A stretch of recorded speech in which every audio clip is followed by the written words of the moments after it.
நினைப்பத்தான் தூண்டும் அம்மா.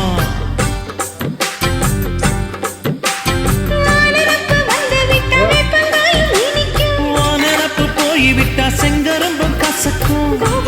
கட்டி வைக்கவா தலைவன கலசம வணங்கிடவா. கட்ட விரல் ரத்தம் எடுத்து கண்மணிய குங்குமமா வச்சு விடுவேன். தொட்டா சிணுங்கி போல தொட்டா சிணுங்குறாளே சிட்டார சிட்டுக்குருவி. என்ன விட்டா போதும் முன்னு சிட்டா பறக்குறாளே குத்தால தொட்டு மருவி.